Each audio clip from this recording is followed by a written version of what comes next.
Everyone, welcome to Sachdeva millennium school. मैं हूं आपके साथ इस स्कूल की कोऑर्डिनेटर अदीबा कामिल और मेरे साथ में मौजूद हैं के सचदेवा सर, जो कि सचदेवा मिलेनियम स्कूल के चेयरपर्सन हैं। तो हम सर के साथ में कई सारे बिंदुओं पर बात करेंगे, लेकिन उससे पहले दर्शकों आप सभी को बताना चाहेंगे कि शिक्षा के क्षेत्र से जुड़े होने के नाते हम प्रतिदिन कई स्टूडेंट्स, पेरेंट्स और साथ ही साथ समाज के अन्य व्यक्तियों से मिलते हैं और उनके मन में चलने वाली कई सारी जिज्ञासाओं के हम समाधान भी करते हैं और उनके द्वारा दिए गए सुझावों पर भी हम मंथन करते हैं। लेकिन इसी बीच हमने महसूस किया है कि उनके सभी शिक्षा से क्षेत्र से जुड़ी हुई जो जिज्ञासाएं होती हैं, उनका समाधान करने के बाद भी कई सारे पॉइंट ऐसे होते हैं जो हम स्टेक होल्डर तक अपनी बात को कंप्लीटली नहीं पहुंचा पाते हैं। तो हमने निर्णय लिया है कि हम इस डिजिटल माध्यम से आप सभी से रूबरू होंगे और चर्चा करेंगे और बात करेंगे क्रमवार उन सभी बिंदुओं पर जो कि हम आपसे इंडिविजुअली बात करते हैं और आप सभी को इंडिविजुअली आपकी जो जिज्ञासाएं होती हैं शिक्षा के क्षेत्र से जुड़ी हुई, उनका समाधान करते हैं। तो अब हम इस वाइड पैनल पर बैठकर आपके साथ में उन सभी जिज्ञासाओं के आपके जवाब देने की कोशिश करेंगे और साथ ही साथ आपके सुझाव भी लेंगे। और इसके अलावा कोई और ऐसे पॉइंट्स भी होंगे जो कि आप हमसे पूछना चाहें तो आप हमें कमेंट बॉक्स में अपने सवालों को लिखकर भेज सकते हैं। हम कोशिश करेंगे कि जल्द से जल्द अपने किसी एपिसोड में आपके उन प्रश्नों के भी हम जवाब दें। तो आप सभी से प्राप्त होने वाले कई सारे क्वेश्चंस को कंपाइल करने के बाद हमने एक क्वेश्चनर बनाया है जिस पर हम डिस्कशन करेंगे। तो चलते हैं चेयरमैन सर के साथ में और उनसे बात करते हैं। सर, बहुत बहुत वेलकम करना चाहेंगे। और आज का क्योंकि एक पहला एपिसोड है तो आप अपने स्टूडेंट्स के साथ साथ शिक्षा के क्षेत्र से जुड़े हुए जो अन्य स्टूडेंट्स भी हैं, पेरेंट्स हैं या समाज के अन्य लोग जो हैं, उनको क्या मैसेज देना चाहते हैं और किस टॉपिक को आज सबसे पहले आप उठाना चाहते हैं? नमस्कार। सचदेवा मिलेनियम स्कूल परिवार की ओर से मैं Rajendra Sachdeva, chairman Sachdeva millennium school, इस स्टार्ट किए गए प्लेटफॉर्म पर आप सबका अभिनंदन करता हूं। जैसा कि आपने दर्शकों को बताया कि हम शिक्षा के क्षेत्र में दिनचर्या के माध्यम से अपने अभिभावकों से,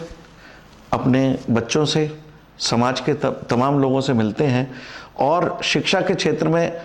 जानी गई जानकारी का हम उन सबको समाधान देते हैं। इसके साथ साथ उनसे सुझाव भी लेते हैं और इन दोनों के सामंजस्य से हम स्कूल प्रबंधन अपनी शिक्षा की क्वालिटी का इम्प्रूवमेंट करते हैं। इस दौरान ये महसूस किया गया कि जब हम किसी जिज्ञासा को इंडिविजुअल रूप से शांत करते हैं और किसी सुझाव को इंडिविजुअल रूप से लेते हैं तो उसका पब्लिक एट लार्ज लोगों को पता नहीं लग पाता है कि जो और अन्य लोग भी उस जिज्ञासा को शांत कर सकते थे। उस हेतु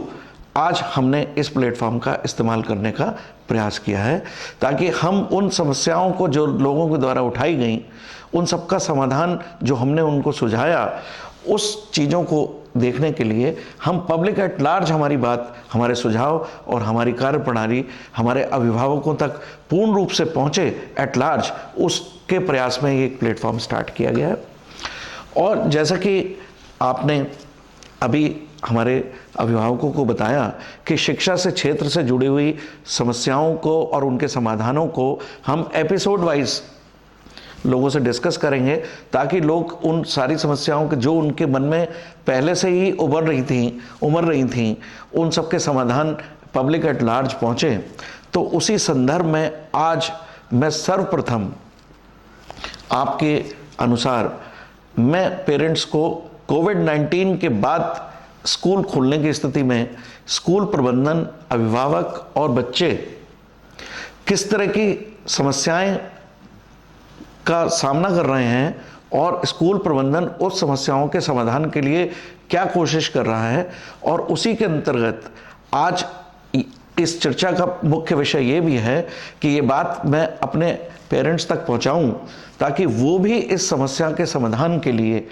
हम सबका साथ दें और हमारे द्वारा सुझाए गए सुझावों को अपने बच्चों के साथ लागू करें एट होम, ताकि हम जो 2 वर्ष में शिक्षा के क्षेत्र में जो नुकसान कर चुके हैं और उस नुकसान का भरपाई अभी आने वाले 2-3 महीने तक और भी पूरी तरह से नहीं हो पाएगी, तो उस वजह से चिंतित होने के नाते हम ये चाहते हैं कि अधिक से अधिक लोग इस समस्या के समाधान में हमारा साथ दें। जो हमारे क्षेत्र से जुड़े हुए क्षेत्र के, हमारे शिक्षा के क्षेत्र के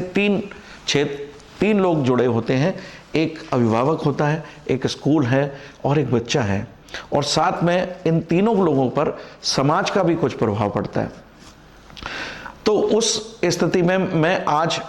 कोविड-19 के बाद जब स्कूल स्टार्ट हुए तो जो हमने सबसे पहले समस्या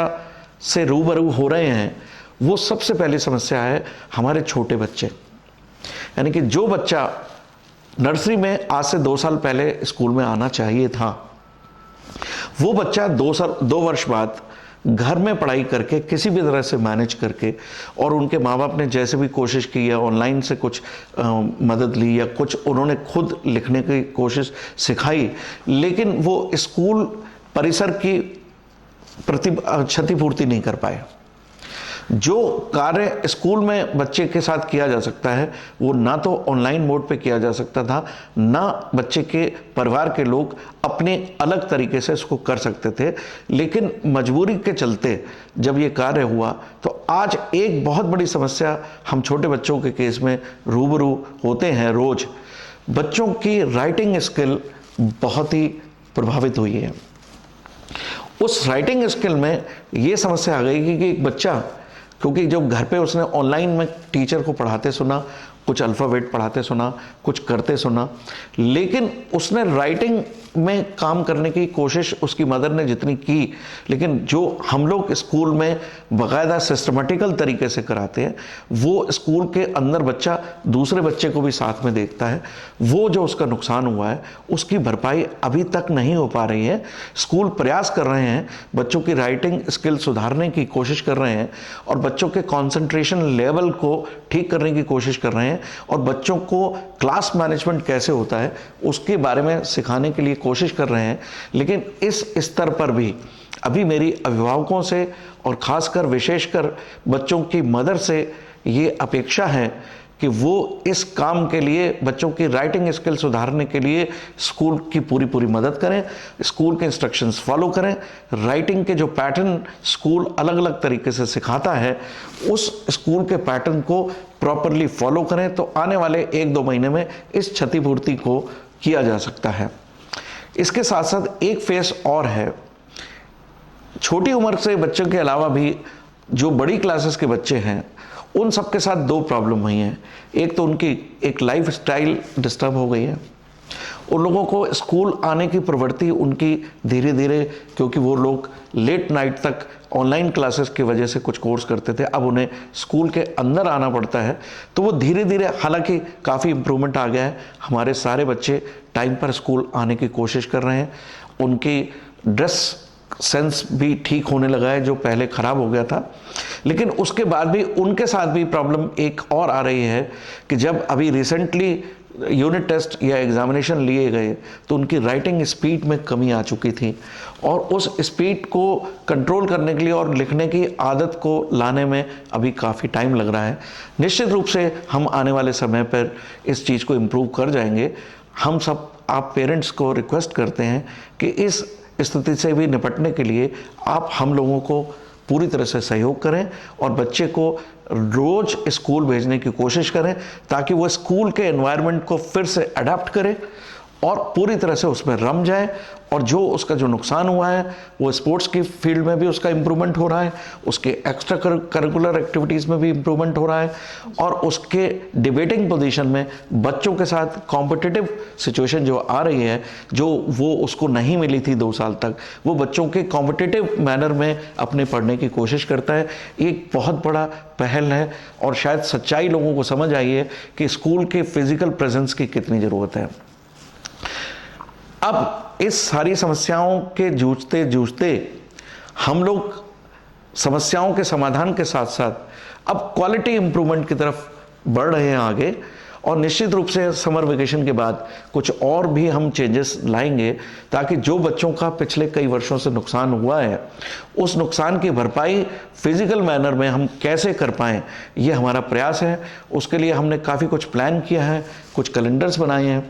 कुछ इस तरह की एक्टिविटी नोट की हैं जो पिछले 2 वर्ष से पोस्टपोन कर दी गई जाती थी, वो आज की डेट में एक्टिवली हम लोग उस पर काम कर रहे हैं और जुलाई ऑनवर्ड्स जैसे ही समर वेकेशंस ख़त्म होंगे हम उन बच्चों को उसमें इन्वॉल्व करके उनकी पर्सनैलिटी डेवलपमेंट में काफ़ी कुछ काम करेंगे। इस सारी चर्चा के मद्देनज़र आज जो एक महत्वपूर्ण चर्चा है वो एक इन सारी समस्याओं के जूझने के बाद एक नया विषय हमारे सामने स्कूलों के सामने आके खड़ा हुआ है। उस विषय पर मैं उस पर्टिकुलर स्कूल क्लास के बच्चों के पेरेंट्स और बच्चों के साथ चर्चा करना चाहता हूँ। तो व्यूअर्स, आपने देखा आर.के. सचदेवा सर यानी कि राजेंद्र सचदेवा सर जो कि चेयरमैन है, उन्होंने किस तरीके से हमारे बीच में शिक्षा के क्षेत्र से जुड़े हुए लोगों की जो जिज्ञासाएं आती हैं उनका किस तरीके से सॉल्यूशन किया और बताया कि कितनी अलग अलग तरीके की प्रॉब्लम्स जो स्कूल मैनेजमेंट भी फेस करता है उन सभी को आप सभी के समक्ष इलैबोरेट किया है। और साथ ही साथ आपको बताना चाहेंगे हमारे इस व्लॉग को आप लाइक करना मत भूलिएगा, शेयर करना मत भूलिएगा और साथ ही साथ चैनल को सब्सक्राइब करना मत भूलिएगा। Thank you so much sir, हमारे जो शिक्षा के क्षेत्र से जुड़े हुए लोग हैं उनकी इतनी सारी जिज्ञासाओं के समाधान के लिए।